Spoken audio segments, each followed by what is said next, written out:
बोलो श्री कृष्ण भगवान की जय। एकादशी माता की जय। अथ रामा एकादशी व्रत कथा। कार्तिक मास कृष्ण पक्ष की एकादशी कथा। युधिष्ठिर जी बोले, हे जनार्दन, कार्तिक कृष्ण पक्ष की एकादशी का क्या नाम है? यह मुझसे कहिए। श्री कृष्ण बोले, हे राज से दुलारे, कार्तिक कृष्ण पक्ष में रामा नाम की शुभ एकादशी होती है। उसी को कहता हूँ। तुम सुनो, वह सब पापों को हरने वाली है। प्राचीन समय में मुचुकुंद नाम राजा था। उसकी इंद्र से मित्रता थी। यम, वारुण, कुबेर और विभीषण से भी उसकी मित्रता हो गई। हे राजन, वह राजा विष्णु का भक्त और सत्यवादी था। धर्म से पालन करते हुए उसका निष्कंटक राज हो गया। उसके घर में बेटी थी। उसका नाम चंद्रभागा था। उसका चंद्रसेन के पुत्र शोभन के साथ में विवाह हो गया। वह शोभन कभी अपने ससुराल के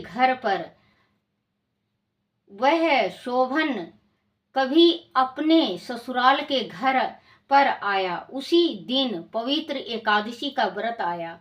व्रत का दिन आने पर चंद्रभागा विचार करने लगी कि हे ईश्वर, क्या होगा? मेरा पति तो बहुत निर्बल है। वह सुधा को सहन नहीं कर सकता और मेरे पिता का शासन बहुत कठिन है।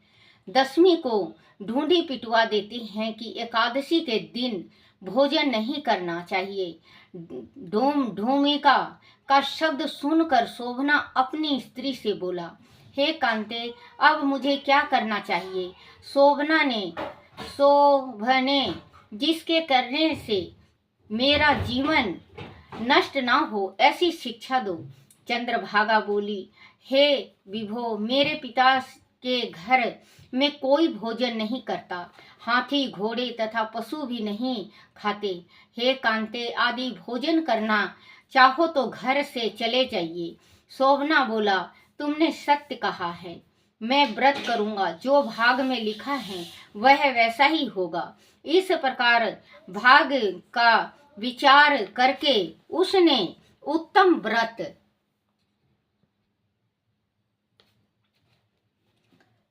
व्रत को किया। भूख प्यास से शरीर पीड़ित हो गया और वह बहुत दुखी हुआ। वह व्याकुल हो रहा था।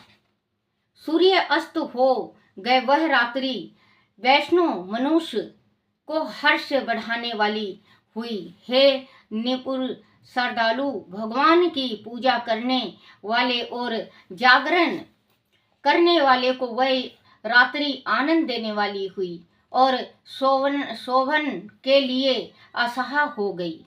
सूर्य उदय के समय शोभन की मृत्यु हो गई।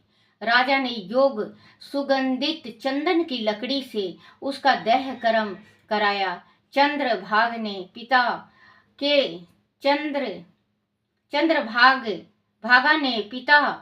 के निषेध कहने से अपना शरीर नहीं जलाया। उसका अंतिम संस्कार करके पिता के घर में रहने लगी। हे नृपुरश्रेष्ठ, रामा के व्रत के प्रभाव से मदराचल के शिखर पर शोभना को बहुत रमणीक देवपुर मिला। वह बहुत उत्तम और अनेक गुणों से युक्त था।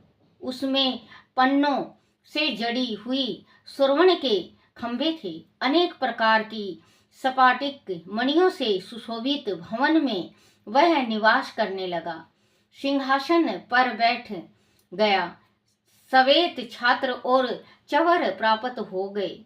किरीट, गुंडल, हार, बाजूबंद, इन से सुशोभित सुशोभित हो गया। गंधर्व और अप्सराएं सेवन करने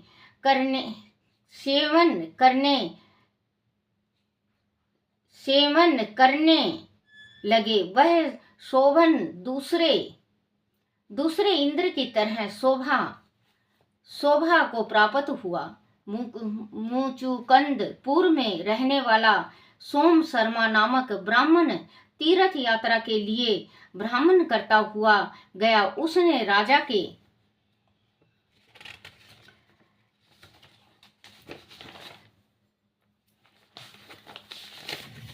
के जमाई को देखा। वह उसके पास गया। शोभन ने शीघ्र सिंहासन से उठकर ब्राह्मण को नमस्कार किया और अपने ससुर की कुशल पूछी और अपनी स्त्री चंद्रभागा तथा नगरवासियों की कुशल पूछी। सोम शर्मा बोले, राजन, तुम्हारे ससुर के घर में कुशल है, चंद्रभागा सकुशल हैं और नगर में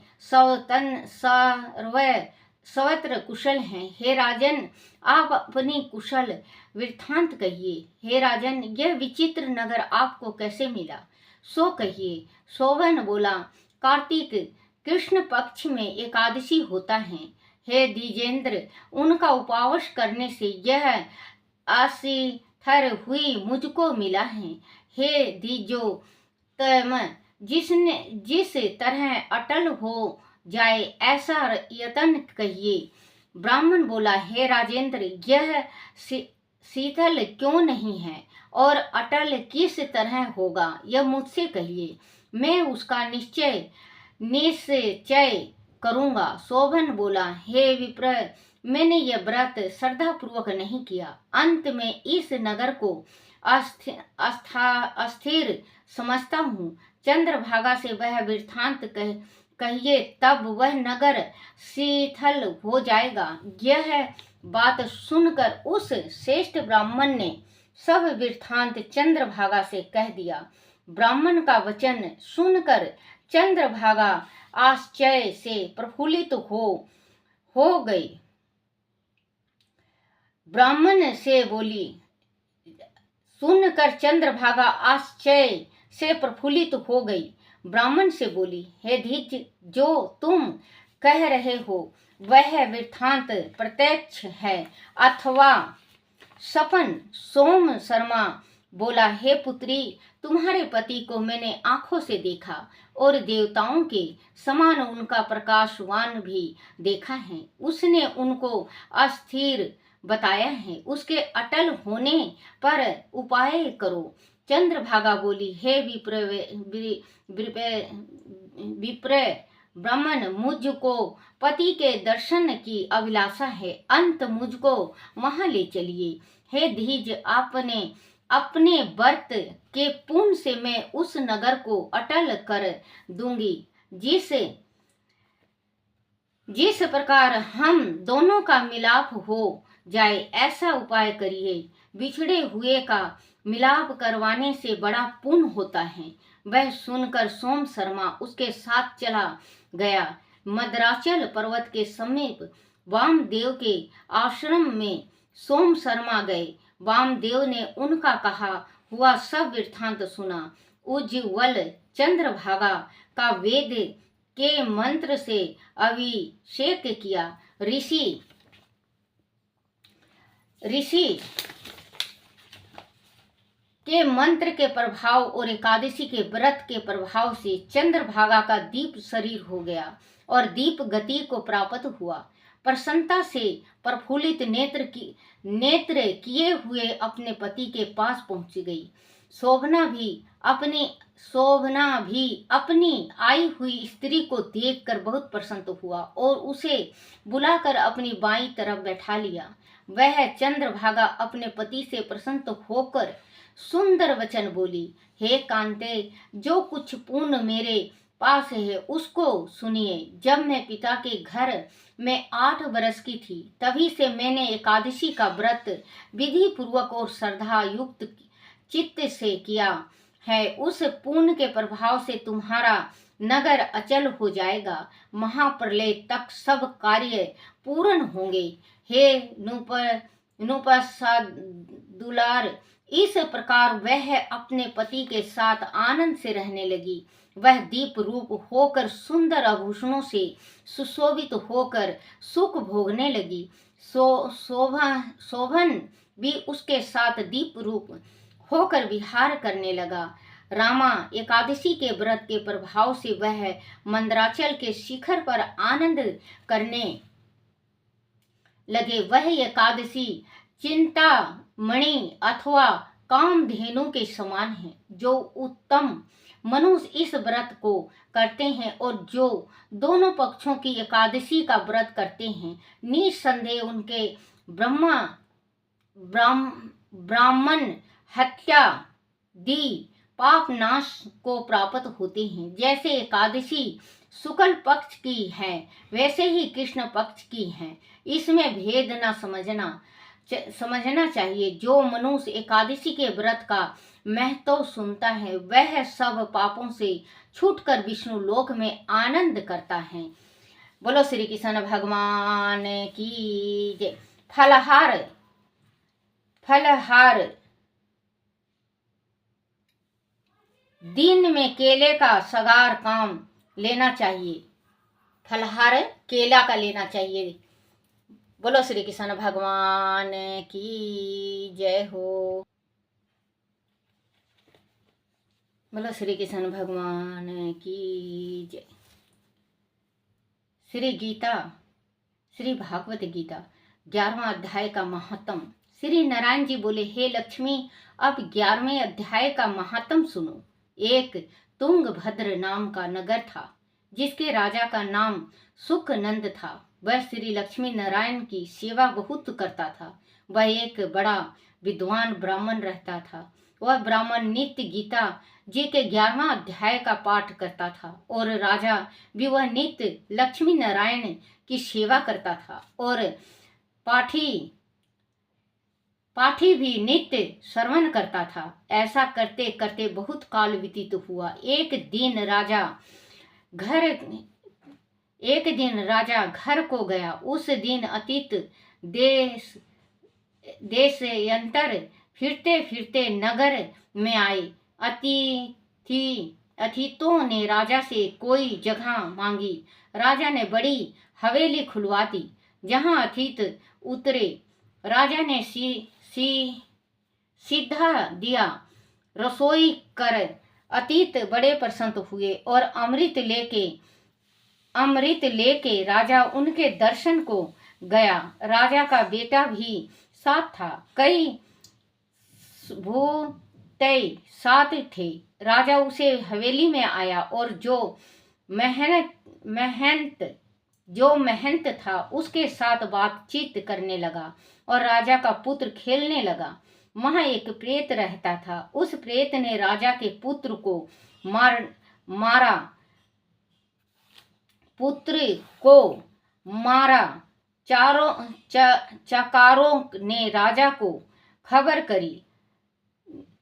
चाकरों ने राजा को खबर करी।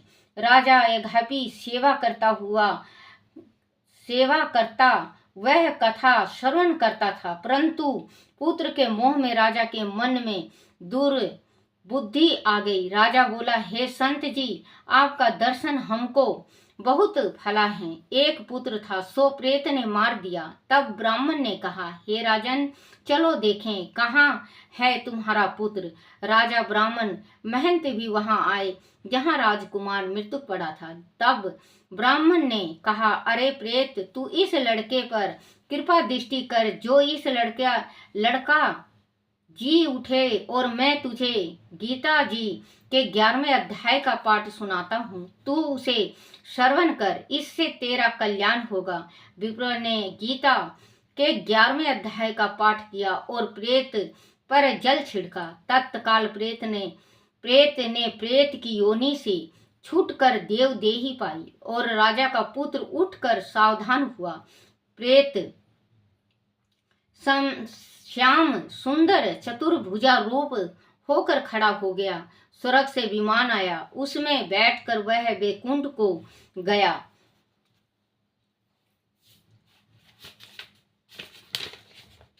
बोलो श्री कृष्ण भगवान की जय। श्री कृष्ण गोविंद हरे मुरारी, हे नाथ नारायण वासुदेवाय, हे नाथ नारायण वासुदेवाय, हे नाथ नारायण वासुदेवाय। आरती श्री कृष्ण भगवान की। ओम जय श्री कृष्ण हरे, स्वामी जय श्री कृष्ण हरे। भक्तन के दुख टाले, भक्तन के दुख टारे, पल में दूर करे। ओम जय श्री कृष्ण हरे। परमानंद मुरारी, मोहन गिरधारी, स्वामी मोहन गिरधारी। जय रस रस बिहारी, जय रस रस बिहारी, जय जय गिरधारी। ओम जय श्री कृष्ण हरे। कर कंचन कटि कंकन, श्रीति कुंडल बाला, स्वामी श्रीति कुंडल बाला। मोर मुकुट पीतांबर, मोर मुकुट पीतांबर, शोभे वनमाला। ओम जय श्री कृष्ण हरे। दीन सुदामा तारे, दारिदर के दुख टरे, स्वामी दारिदर के दुख टरे। गज के फंद छुड़ावे, गज के फंद छुड़ावे, सागर तर जावे। ओम जय श्री कृष्ण हरे। हिरण्याकश्यप संहारे, नर हरि रूप धरे, स्वामी नर हरि रूप धरे। वाहन ते प्रभु परगट, खंबे से प्रभु परगट, जन के बीच पड़े। ओम जय श्री कृष्ण हरे। कैसी कंस विदारे, नल कुबेर तारे, स्वामी नल कुबेर तारे। दामोदर छवि सुंदर, दामोदर छवि सुंदर, भगतन के रखवारे। ओम जय श्री कृष्ण हरे। काली नागन ठैया, नटवर छवि सोहे, स्वामी नटवर छवि सोहे। फन फन नाच करत हैं, नागिन मन मोहे। ओम जय श्री कृष्ण हरे। राजविभीषण थाके, सीता शोक हरे, स्वामी सीता शोक हरे। द्रौपदी सुतपति राखी, द्रौपदी दी सुत राखी, करुणा लाज भरे। ओम जय श्री कृष्ण हरे। ओम जय श्री कृष्ण हरे। स्वामी जय श्री कृष्ण हरे। गिरधर जय श्री कृष्ण हरे। जो कोई तेरी आरती, जो कोई तेरी आरती भक्ति से गावे। ओम जय श्री कृष्ण हरे। बोलो श्री कृष्ण भगवान की जय हो। तुम्ही हो माता पिता, तुम्ही हो बंधु सखा, तुम्ही हो विद्याधरणं, तुम्ही हो शर्वं बम देव, तुम्ही हो। बोलो श्री कृष्ण भगवान की जय। एकादशी माता की जय। बच्चों, जो एकादशी का कहानी सुनता है, कथा सुनता है और श्रवण करता है और एकादशी का व्रत करता है, उसकी हर एक मनोकामना श्री कृष्ण जी पूर्ण करते हैं। बोलो श्री कृष्ण भगवान की जय हो। अपने अपने गुरुदेव महाराज की जय हो। तुलसी माता की जय हो।